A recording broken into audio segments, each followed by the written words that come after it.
आप सभी अपना स्थान ग्रहण कर सकते हैं।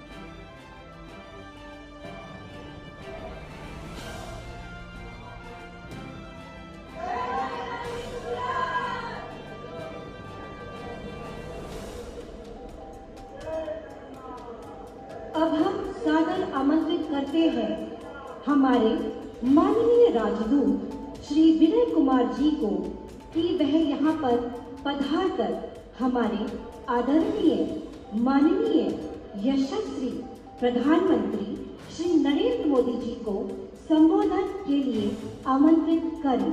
धन्यवाद।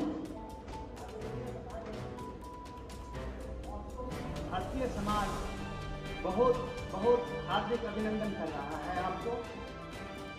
प्रधानमंत्री जी 9 साल के बाद भारतीय समुदाय महोत्सव में आपको पाकर बहुत ही भावविह्वल है और आपके आशीर्वचन का अपेक्षित है।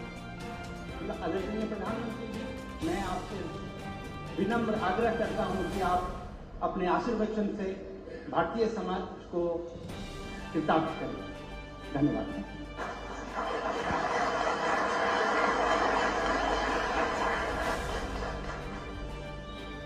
नमस्कार।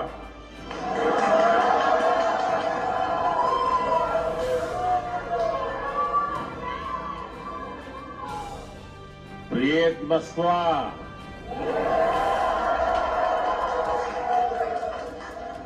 काग देना।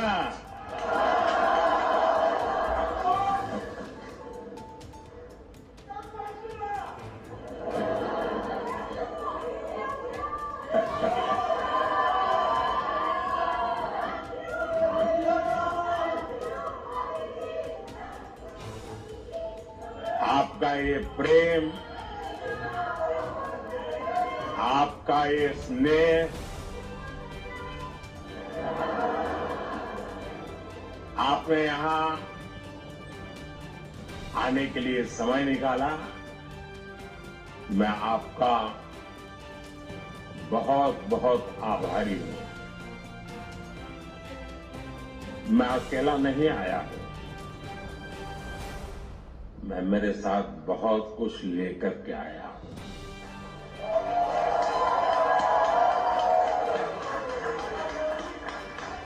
मैं अपने साथ हिंदुस्तान की मिट्टी की महक लेकर के आया हूं। मैं अपने साथ 140 करोड़ देशवासियों का प्यार लेकर के आया।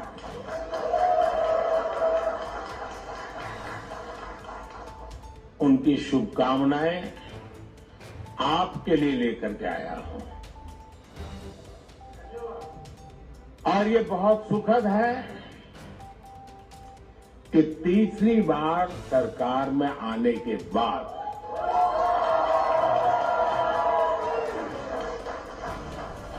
इंडियन डायस्पोरा से मेरा पहला संवाद यहां मॉस्को में आपके साथ हो रहा है।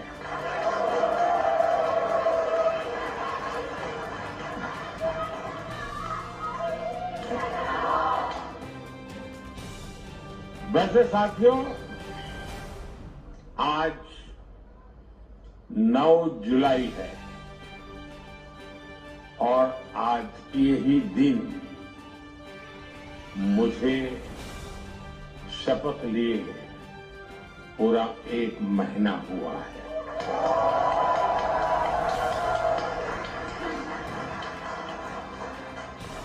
आज से ठीक 1 महीने पहले 9 जून को मैंने तीसरी बार भारत के पीएम पद की शपथ ली थी और उसी दिन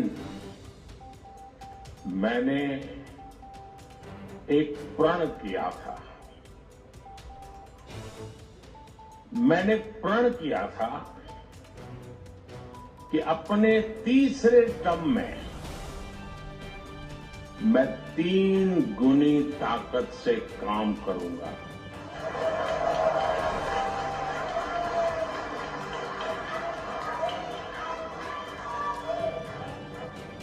3 गुनी रफ्तार से काम करूंगा। और ये भी एक संयोग है कि सरकार के कई लक्ष्यों में भी 3 का अंक छाया हुआ है।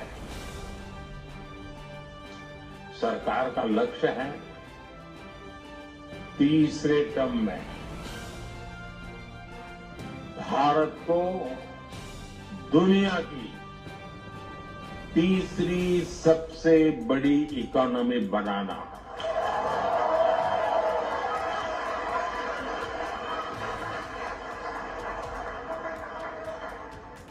सरकार का लक्ष्य है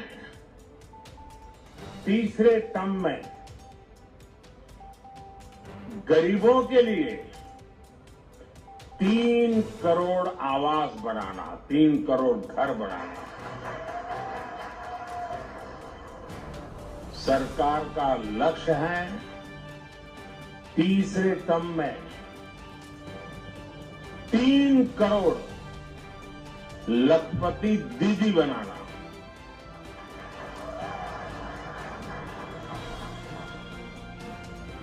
शायद आपके लिए ये शब्द भी नया होगा।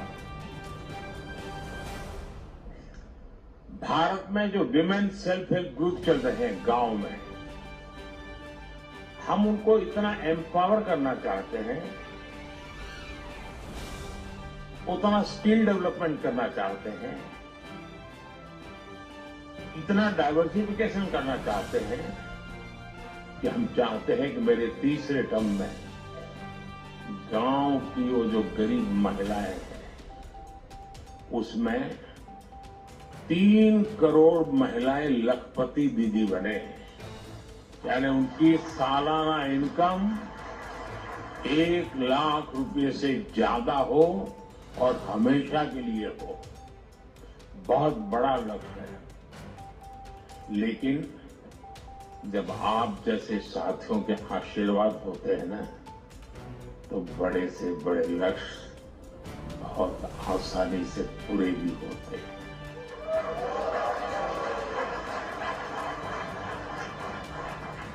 और आप सब जानते हैं, आज का भारत जो लक्ष्य ठान लेता है, आज भारत वो देश है जहां दुनिया का तीसरे सबसे बड़ा स्टार्टअप इकोसिस्टम है।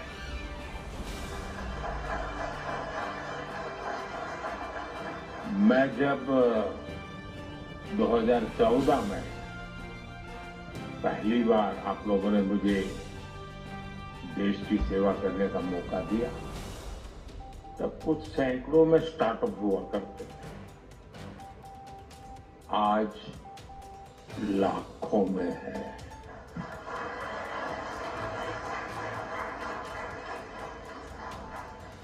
आज भारत वो देश है जो रिकॉर्ड संख्या में पेटेंट फाइल कर रहा है, रिसर्च पेपर पब्लिश कर रहा है, और यही मेरे देश के युवाओं का पावर है, वही उनकी शक्ति है। और दुनिया भी हिंदुस्तान के नौजवानों की टैलेंट को देखकर अचंभित भी है। साथियों, पिछले 10 वर्षों में देश ने विकास की जो रफ्तार पकड़ी है, उसे देखकर दुनिया हैरान है। दुनिया के लोग जब भारत आते हैं तो कहते हैं भारत बदल रहा है। आप भी आते हैं तो ऐसा ही लगता है ना?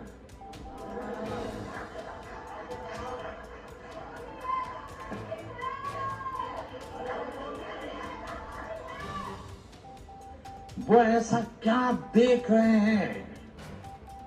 वो देख रहे हैं कि भारत का कायाकल्प, भारत का नवनिर्माण वो साफ साफ देख पा रहे हैं। जब भारत G20 जैसे सफल आयोजन करता है, तब दुनिया एक स्वर से बोल उठती है, अरे भारत तो बदल रहा है। जब भारत सिर्फ 10 वर्षों में अपने एयरपोर्ट्स की संख्या को बढ़ाकर 2 गुना कर देता है, तो दुनिया कहती है वाकई भारत बदल रहा है। जब भारत सिर्फ 10 साल में 40,000 किलोमीटर से ज्यादा, ये आंकड़ा याद रखना, 40,000 किलोमीटर से ज्यादा रेल लाइन का इलेक्ट्रिफिकेशन कर देता है,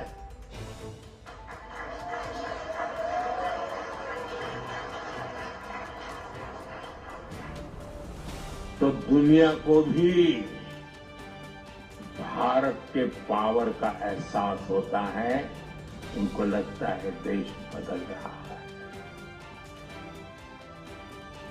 आज जब भारत डिजिटल पेमेंट्स के नए रिकॉर्ड बना रहा है, आज जब भारत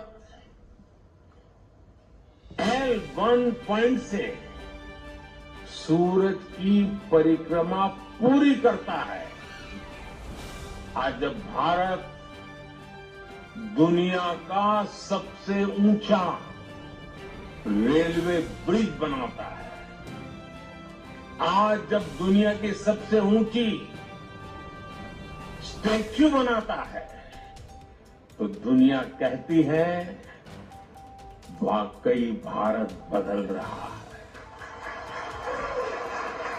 रहे हैं, बल्कि हम ग्लोबल स्टैंडर्ड के माइलस्टोन क्रिएट कर रहे हैं।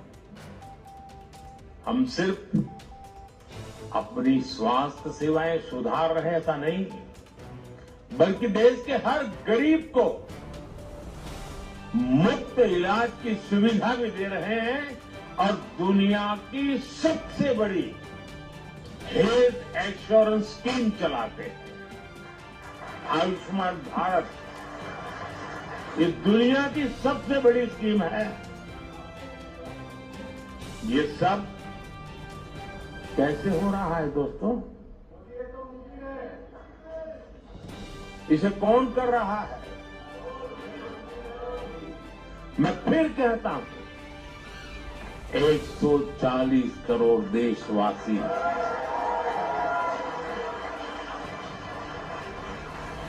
वो सपने भी देखते हैं, संकल्प भी करते हैं और सिद्धि के लिए जी जान से जुटे रहते हैं।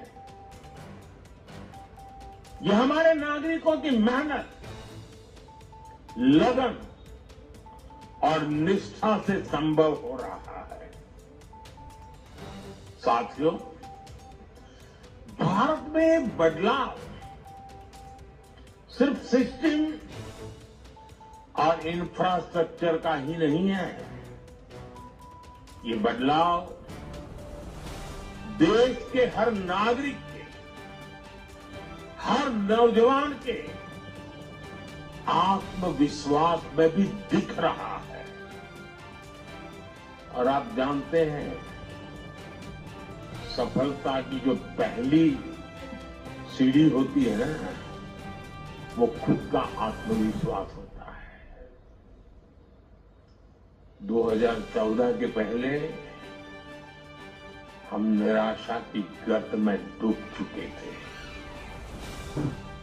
हताशा, निराशा ने हमको जकड़ लिया था। आज देश आत्मविश्वास से भरा हुआ है। एक ही बीमारी के 2 पेशेंट अस्पताल में हो, उतने ही सामर्थ्यवान डॉक्टर हो, लेकिन एक निराशा में डूबा हुआ पेशेंट हो, दूसरा आत्मविश्वास से भरा हुआ पेशेंट हो, तो आपने देखा होगा आत्मविश्वास से भरा हुआ पेशेंट कुछ ही हफ्तों में ठीक होकर के अस्पताल से बाहर आता है। निराशा में डूबा हुआ पेशेंट को किसी और को उठा के लेके जाना पड़ता है। आज देश आत्मविश्वास से भरा हुआ है और ये हिंदुस्तान की सबसे बड़ी पूंजी है। आपने भी हाल में T20 वर्ल्ड कप में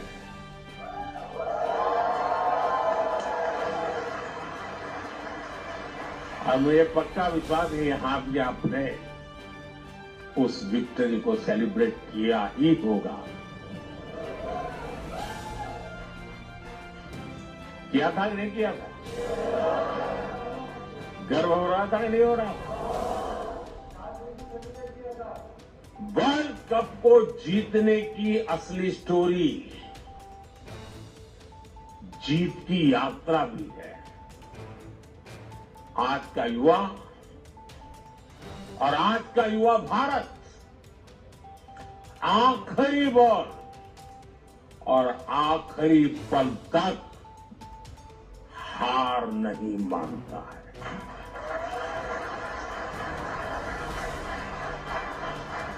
और विजय उन्हीं के चरण चूमती है जो हार मानने को तैयार नहीं होते।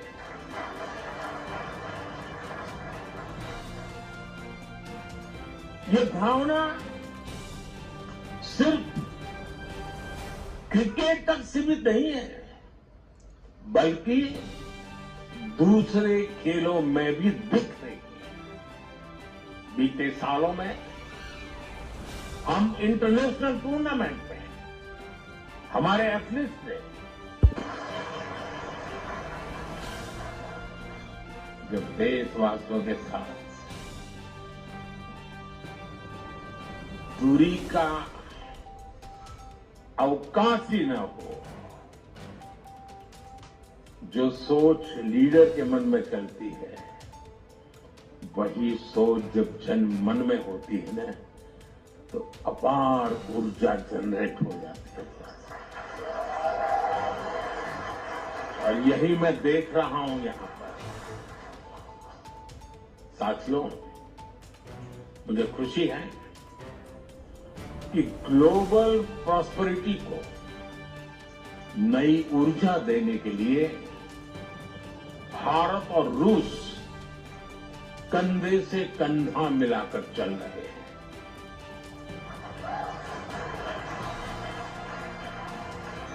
यहां मौजूद आप सभी लोग भारत और रूस के संबंधों को और नई ऊंचाई दे रहे हैं। आपने अपनी मेहनत से, अपनी ईमानदारी से रूस के समाज में अपना योगदान दिया है। साथियों, मैं दशकों से भारत और रूस के बीच जो अनोखा रिश्ता है उसका कायल रहा हूं।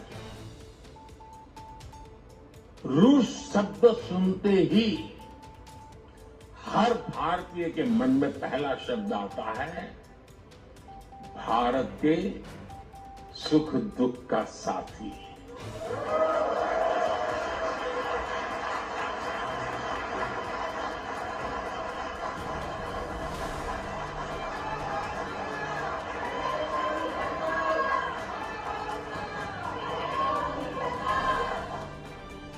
भारत का भरोसेमंद दोस्त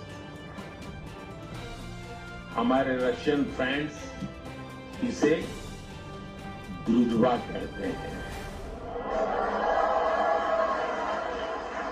और हम हिंदी में इसे दोस्ती कहते हैं। रूस में सर्दी के मौसम में टेम्परेचर कितना ही माइनस में नीचे क्यों न चला जाए, भारत रूस की दोस्ती हमेशा प्लस में रही है, गर्मजोशी बनी रही।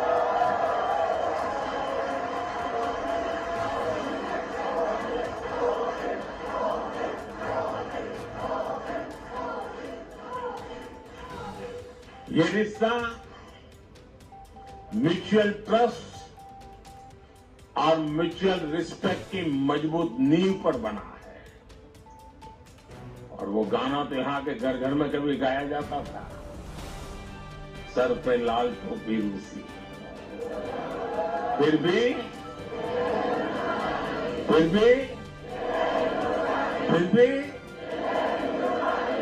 ये गीत भले ही पुराना हो गया हो, लेकिन सेंटिमेंट्स एवरग्रीन है।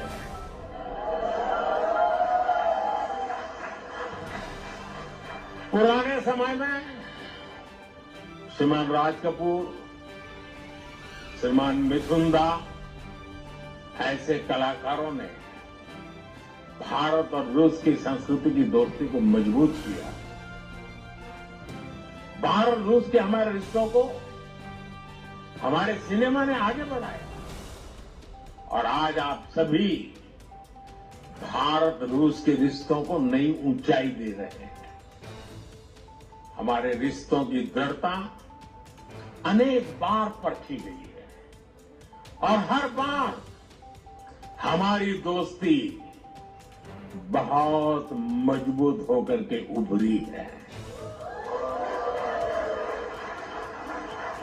साथियों, भारत रूस की इसी दोस्ती के लिए मैं विशेष रूप से मेरे प्रिय मित्र प्रेसिडेंट पुतिन की लीडरशिप की सराहना करूंगा। उन्होंने दो दशक से ज्यादा समय तक इस पार्टनरशिप को मजबूती देने के लिए शानदार काम किया है। बीते 10 सालों में मैं 6 बार रशिया आया और इन सालों में हम एक दूसरे से 17 बार मिले हैं।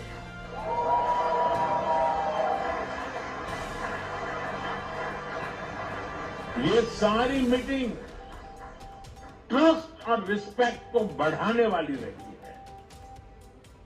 जब हमारे स्टूडेंट्स संघर्ष के बीच फंसे थे तो प्रेसिडेंट पुतिन ने उन्हें वापस भारत पहुंचाने में हमारी मदद की थी। मैं रूस के लोगों का, मेरे मित्र प्रेसिडेंट पुतिन का इसके लिए भी फिर से आभार व्यक्त करता हूं। साथियों, आज बड़ी संख्या में हमारे नौजवान रशिया में पढ़ाई के लिए आते हैं। मुझे बताया गया है कि यहां अलग अलग राज्यों की एसोसिएशन भी है। इससे हर राज्यों के त्योहारों, खान-पान, भाषा, बोली, गीत, संगीत की विविधता भी यहां बनी रहती है। आप यहां हो सदी भारत की सदी है। आज विश्व बंधु के रूप में भारत दुनिया को नया भरोसा दे रहा है। भारत की ग्रोइंग कैपेबिलिटीज ने पूरी दुनिया को स्टेबिलिटी और प्रॉस्पेरिटी की उम्मीद दी है। New emerging multipolar world order में भारत को एक मजबूत पिलर के रूप में देखा जा रहा है। जब भारत पीस, डायलॉग और डिप्लोमेसी की बात कहता है तो पूरी दुनिया सुनती है। जब भी दुनिया पर संकट आता है तो भारत सबसे पहले पहुंचने वाला देश बनता है और भारत दुनिया की उम्मीदों को पूरा करने के लिए कोई कसर नहीं छोड़ेगा। लंबे समय तक दुनिया ने एक इन्फ्लुएंस ओरिएंटेड ग्लोबल ऑर्डर देखा है। आज की दुनिया को इन्फ्लुएंस की नहीं, कॉन्फ्लुएंस की जरूरत है। ये संदेश समागमों और संगमों को पूजने वाले भारत से बेहतर भला कौन समझ सकता है, कौन दे सकता है। साथियों, आप सभी रूस में भारत के ब्रांड एम्बेसडर्स हैं। जो यहां मिशन में बैठते हैं ना, वो राजदूत है। इसके कारण कई और महत्वपूर्ण घटनाओं की तरफ लोगों का ध्यान नहीं गया। जैसे इस चुनाव के समय 4 राज्यों में भी चुनाव हुए। अरुणाचल प्रदेश, सिक्किम, आंध्र, उड़ीसा। और इन चारों राज्यों में एनडीए क्लीन स्वीप बहुमत के साथ विजयी हो।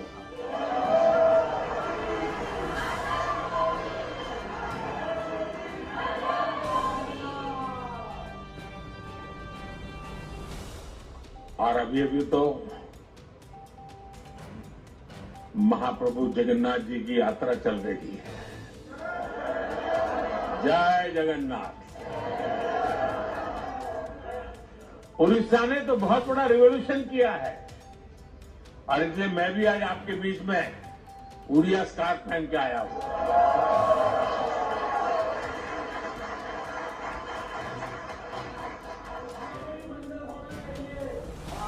साथियों, आप सब पर महाप्रभु जगन्नाथ जी के आशीर्वाद बने रहे।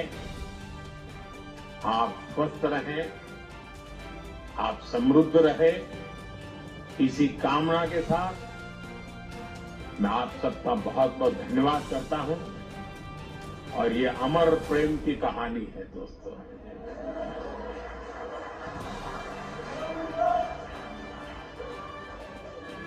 ये दिनों दिन बढ़ती रहेगी, सपनों को संकल्प में बदलती रहेगी और हमारे कठोर परिश्रम से हर संकल्प सिद्धि को पार करके रहेगा। इसी विश्वास के साथ मैं फिर एक बार आपका हृदय से बहुत बहुत आभार व्यक्त करता हूं। मेरे साथ बोलिए, भारत माता की, भारत माता की, भारत माता की। वंदे वंदे वंदे मातरम, वंदे मातरम, वंदे मातरम, वंदे मातरम, वंदे। मातरम। बहुत बहुत धन्यवाद। मैं समस्त भारतीय समुदाय की ओर से माननीय प्रधानमंत्री जी का आभार व्यक्त करती हूँ कि उन्होंने अपने अति व्यस्त कार्यक्रम से इतना समय निकाला